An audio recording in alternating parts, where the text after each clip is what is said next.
Much like my good skeptic clone alpha friend Logicked, I thought I would air a few of my opinions on the subject of the recent goings-on with Patreon. See, I, like Logicked and a number of other creators, have lost quite a few patrons. Now, this could be because people have finally realised just how boring I am. Congratulations. But, considering the nature of what has been going on that I have done everything to avoid, it's hard now to ignore because it is starting to affect me. And being a selfish creature by nature, I thought I would air my grievances on that, because I can. So as many of you know, Sargon of Akkad and a couple of other people lost their Patreon accounts. This is not some new thing that has been going on, though. It has happened with many different people over the years. You could trace it back to Lauren Southern, who, and I'm going to now oversimplify this, Patreon had decided had breached their rules with what she was doing in a boat. Whether that is true or not, I don't care, but it did raise alarm bells. Patreon have on a number of occasions incurred the ire of those who use their site.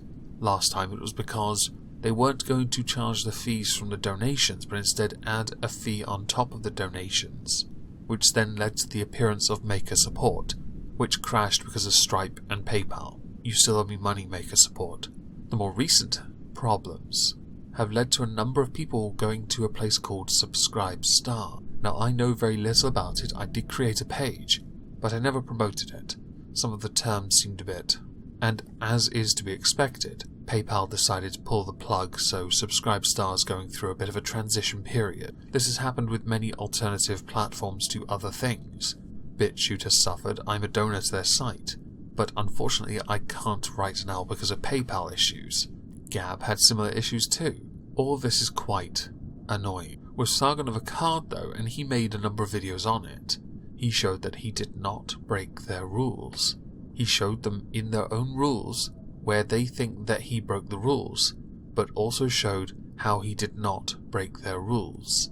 Jack Conti has made a few appearances here and there and tried his best to explain Patreon's position. But Patreon appears to be another one of those rather large companies in the back pocket of somebody else that will use the excuse of them being a private company. But because they have terms of service, and they couldn't prove that somebody had broken the terms of service, they just made another statement to make it look like he had breached the terms of service under the guise of hate speech. But in context, he was attacking the very people Jack Conti doesn't want on his site. Cough cough, James Alsop, cough cough. I have noticed that this has torn people like it did with the charity stream Ralph did. I've noticed another very clear and obvious divide within the quote skeptic community. My position is, if you cannot prove someone broke your rules, then cannot remove them under the guise of that. You should either own the fact you removed them for wrongthink and just outright say that, because that won't totally affect you badly, will it?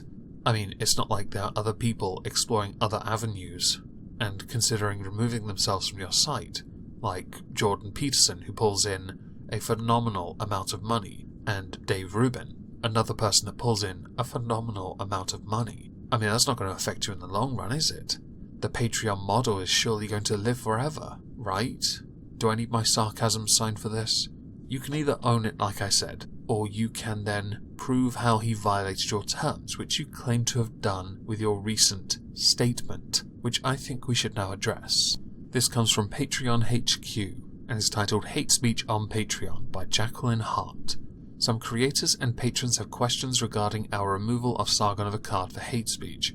We take a strong stance against hate speech, and want to make sure everyone has the full context regarding this removal. Before getting into the specifics, I'd like to warn you that there is some inflammatory language. Well, thank you for the trigger warning, that is very considerate of you. If only I could give a fuck. In an interview on another creator's YouTube channel, Sargon said, "I can't be bothered with people who choose to treat me like this. It's really annoying. You're acting like a bunch of niggers.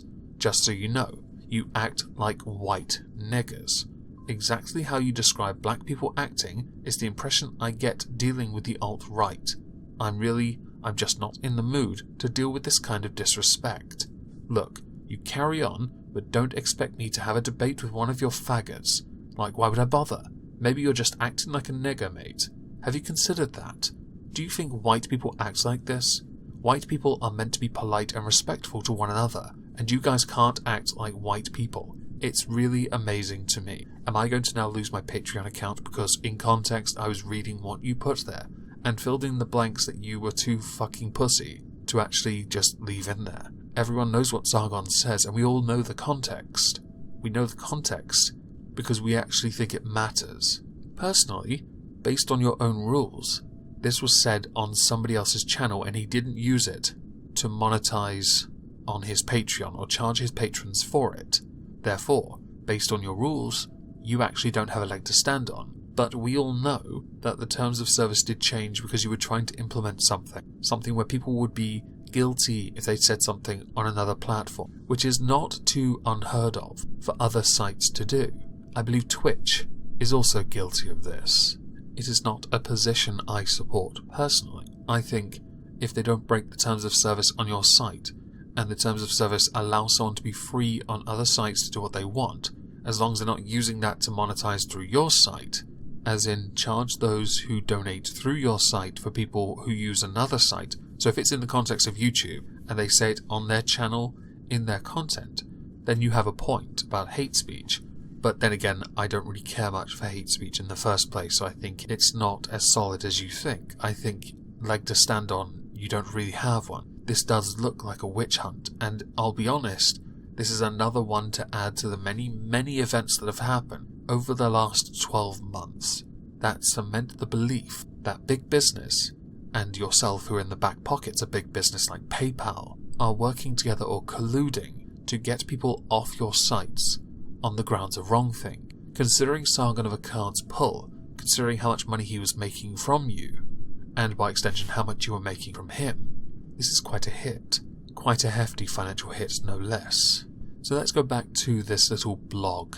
Some people worry that we are reviewing content not posted on Patreon. Well, that's exactly what you've done. As a funding platform, we don't host much content, but we help fund creations across the internet and thoughts.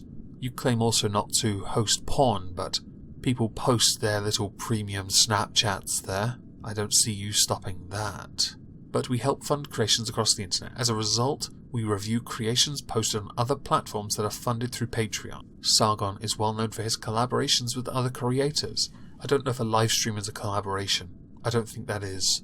By the way, if you're going to get rid of him, I'm surprised you haven't gotten rid of Metica, because he's also been on those streams and I believe he's also shouted profanities. So we apply our community guidelines to those collaborations, including this interview. In our community guidelines, we state we don't allow hate speech, but hate speech as you define it isn't actually hate speech but wrongthink. And in the policy you've quoted, hate speech includes serious attacks or even negative generalizations of people based on their race and sexual orientation. We also say, when reviewing an account for a potential hate speech violation, we consider some of the following questions. These are important. Is the creator using racial slurs or negative depictions of a protected class? Well, white people aren't a protected class. He called them white niggers. There is another name we use for that. It's a chav. A white nigger is a chav. A chav is a wannabe black person who dresses to look gangster as fuck. In tartan, they talk in a very special language that we call less than human. You, being the uneducated fuckheads that you are, Patreon, you would have known that if you googled white nigger. Chav will come up. There are websites called chavscum.com where they mock chavs to no end. Weekly Chav, the Chav of the Week, the best Chav comment ever. They exist. He was abusing the alt-right. Hell, he spent an entire evening spamming them on Twitter with gay interracial porn, because the alt-right are quite special when it comes to interracial gay porn. I thought it was quite amusing, to be honest, but I understood why he got suspended on Twitter for that. In this case, Sargon used racial slurs to insult others and specifically linked those slurs with negative generalizations of behavior in contrast to how people of other races act. Congratulations, you are incorrect. He also used a slur related to sexual orientation to generally insult others. Incorrect again. A faggot is a weak, meaty ball. It is also quite sickly. So he actually called them a faggot. A very weak, meaty dinner thing that goes well with gravy and potato, for those whose teeth can't actually chew real meat. We understand some people don't believe in the concept of hate speech, because it's bullshit, and don't agree with Patreon removing creators on the grounds of violating our community guidelines for using hate speech, but you haven't removed him for that. You removed him for wrongthink. It has been proven that, and I've just proven also that he didn't break your rules, and you did zero research in enforcing your own supposed rules, therefore proving this was in fact wrongthink. Congratulations, Patreon, you fucking idiots. We stand by our policies against hate speech, which are bullshit. We believe it's essential for Patreon to have strong policies against hate speech to build a safe community for our creators and their patrons. And I believe that had he breached your rules, you could have simply reached out to him and asked him to have the stream removed. If you really care about the community as a whole, you would want to keep your business instead of simply removing it. It's a very weak business model where you piss off somebody so influential that they and many others leave your platform, costing you a lot of money to protect a supposed safe space. To those patrons that I lost, I am very sorry if this was why you left. To those that have stayed, thank you. To those that are considering becoming patrons, even with this, congratulations for wanting to support the single most boring person on YouTube. As a final thing before we leave, because I have an announcement, Prime Minister's questions will be on today, which means that I will be doing a PMQ stream over on the Cthulhu-Kin and Friends show tonight at 9:30 PM GMT. It is the final PMQ before the Christmas recess, so I look forward to it. So I hope everyone has a lovely Wednesday, and thank you all for listening. Oh, what are you clipping?